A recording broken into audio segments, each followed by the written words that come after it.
Saúdos a todas e a todos. En primer lugar, gostaríame darlle as grazas ao CESGA por convidarme a participar nesta iniciativa. Se vos parece ben, vou a falar durante uns breves minutos de cal é a situación da educación social no referente ao ámbito da infancia, da adolescencia e da mocidade en Galicia.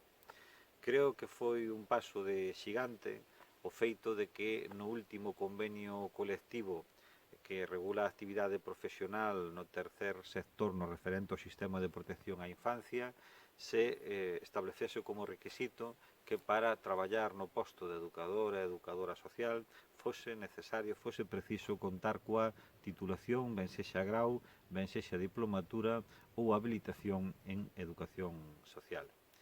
Digo que foi un paso de xigante, posto que o meu modo de ver supón o recoñecemento por parte das entidades do tercer sector e da acción sindical do papel que ten o realizar un acompañamento socioeducativo de calidade e do capital tanto práctico como teórico que ten suposto todo este momento histórico de evolución da acción profesional dos compañeiros e compañeiras que levan anos traballando no ámbito da infancia e da adolescencia en protección.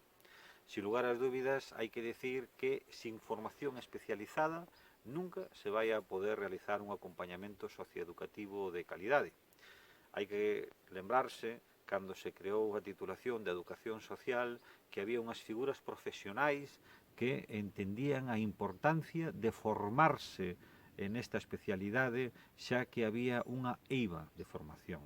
Polo tanto, non ten sentido, agora que hai unha titulación que sí que forma e forma ben a educadores e a educadoras sociais, pois que non se conte con ese capital formativo para que se realice unha acción profesional sin lugar a dúbidas de primeira calidade. Neste sentido, hai que dicir que xa van máis de 2 décadas dende que se iniciou a formación de educadores e educadoras sociais en Galicia. E sin lugar a dúbidas, a participación dos educadores e das educadoras ten que ser un elemento crucial na definición das prácticas, na definición dos procesos burocráticos que regulan todos os sistemas que haxa de atención á infancia. Unha das cuestións que máis nos preocupan aquelas persoas que traballamos e que investigamos en educación social no referente á infancia, adolescencia, mocidade e vulnerabilidade é que moitas veces as nosas propostas, as nosas estrategias están supeditadas hacia trabas burocráticas que nada teñen que ver co que define unha boa praxe socioeducativa. Eu sempre fago unha reflexión, imaginémonos que no sistema sanitario as propostas das profesionais e dos profesionais sanitarios tiveran que estar supeditadas hacia cuestións burocráticas establecidas por outras disciplinas. Vayamos un paso máis alá. Imaginémonos que no sistema sanitario vamos a un centro de saúde ou a un hospital e en lugar de atendernos unha persoa con formación sanitaria, pois nos atende unha persoa pois con formación noutro ámbito. Evidentemente entenderíamoslo como unha auténtica barbaridade. Pois o que estivo pasando ata o de agora é que chegábamos e víamos como infancia ou adolescencia que pasou situacións de tremenda vulnerabilidade, cunha complexidade tremenda, pois non estaban recibindo unha atención profesional como se merecen, non estaban recibindo unha formación especializada e eran moitas veces atendidas por perfiles profesionais que nada tiñan que ver co ámbito socioeducativo. Todas aquelas persoas que estudiamos, que investigamos, que traballamos no ámbito socioeducativo, sabemos que son procesos dunha elevada complexidade e que, polo tanto, é necesario, é preciso que haxa unha especialización que dea unha atención da maior calidade posible e unha resposta de maior calidade posible ás necesidades daquelas persoas ás que acompañamos. Pensemos que cando falamos de infancia e de adolescencia en dificultade, estamos falando de persoas, de rapaces, de rapazas que viviron situacións de elevada complexidade, moitas veces de elevada dureza. E, polo tanto, o mínimo que pode facer a administración pública é garantir que esa atención pois sexa de calidade. Se antes decía que foi un paso de xigante que a acción profesional no tercer sector neste ámbito, pois, sin lugar a dúbida, xa estea recoñecida a importancia da educación social, seguimos pendentes de que aqueles centros de xestión pública pase o mesmo, É unha auténtica barbaridade desde todo punto de vista que a acción profesional que se realiza nos centros de protección pública aínda non estean recoñecida a especialidade, a categoría profesional de educadora social. Iso é algo que desde un punto de vista académico, desde un punto de vista técnico e desde un punto de vista profesional non responde a ningún tipo de lógica e seguimos sin entender como se convoca unha oferta pública de emprego na cal o que prima non son os intereses superiores daquelas persoas que van a ser acompañadas, que son os rapaces, os rapazas, as mozas, os mozos, senón o que priman son, sin lugar a dúbida, outro tipo de intereses de carácter corporativo ou administrativo. E iso é algo que non podemos calar, posto que o noso compromiso ético que vou facer temos que polo de manifesto. Si queremos romper a cadea da exclusión, creo que todas e todos estamos cansos de ver como estamos acompañando moitas veces a netos, a netas, a fillos e fillas de persoas que xa foron acompañados por compañeros ou por compañeiras de maior idade.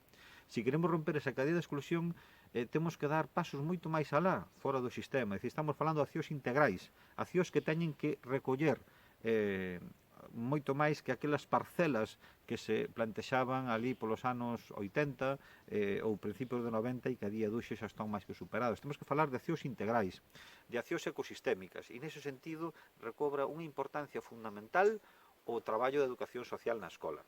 Hoxe en día a comunidade científica creo que é unánime a hora de plantexar que na etioloxía dos camiños da exclusión educativa o factor social dentro desa etioloxía multifactorial, o factor social é un factor determinante e, polo tanto, é imposible entender unha escola equitativa sin un acompañamento socioeducativo dentro da escola. A miña pregunta é, onde está o acompañamento socioeducativo sistemático dentro da escola galega? Directamente non existe. Estamos vendo como sí que efectivamente hai algunhas entidades do tercer sector que están facendo un magnífico traballo mediante accións puntuais que afectan a determinadas escolas, a determinados institutos.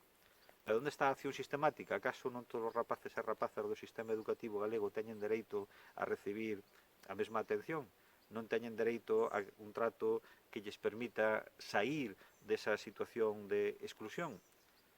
Donde está a acción sistemática en educación social, a acción socioeducativa nas escolas, nun momento no cal, dada a alerta sanitaria, vamos a incrementar, sin lugar ás dúbidas, a porcentaxe de alumnado que está en situación de dificultade social nos colexios?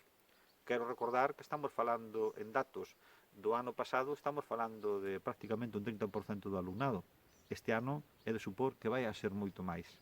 Polo tanto, sin ese acompañamento socioeducativo nunca vamos a falar de un sistema educativo equitativo. E iso hai no que decir alto e claro. A Xunta de Galicia, neste sentido, ten que sumarse ao carro iniciado por outras comunidades autónomas, posto que imos moi atrás. E isto é algo que non podemos calar, porque quen atende a día d'hoxe as necesidades socioeducativas nas escolas galegas? Non nos damos conta que houve unha evolución de modelo social, non nos damos conta que houve unhas transformaciones sociais que xa non vale o sistema educativo meramente instructivo. Eso a día de hoxe é algo unánime por parte da comunidade académica e a administración ten que escoitar. E sin educación social dentro do sistema educativo, dificilmente vamos a lograr romper as cadeas de exclusión daqueles rapaces, daquelas rapazas que máis necesitan dese apoio da administración pública. Neste sentido, no ámbito da infancia e da adolescencia, quero decir ben alto que non nos vale a volta a modelos neoasistencialistas. Temos que ir para adiante, temos que mirar para as administracións, para os investigadores que están na punta. Non podemos ollar hacia atrás. Non nos vale plantexar sistemas nos cales, mediante accións voluntarias, mediante accións sustitutivas da práctica profesional de calidade, pois tratemos de dar respostas que, sin lugar a dúbidas, no mellor dos casos son parches. E incluso, en moitas ocasións, pois o que estamos facendo é directamente ocasionando un gran dano por esa mala praxe profesional aqueles rapaces e rapazas que estamos ou que están acompañando neste caso, non? Entonces, creo que é importante que a educación social entenda a importancia de trasladar esta mensaxe á sociedade. E iso só é posible agrupándonos a través dos órganos colexiales, non xa só como unha defensa do colectivo, que sí, non estou falando dunha defensa corporativa, estou falando de que as necesidades daqueles rapaces e rapazas que vamos acompañando pois teñen que estar en primer lugar. E creo que é un compromiso ético que temos todos e todas de participar, de trasladar esta mensaxe e de decir que é moi necesaria moita educación social para unha sociedade máis xusta. Moitas grazas a todos e a todas e nos seguimos vendo. Un saúdo.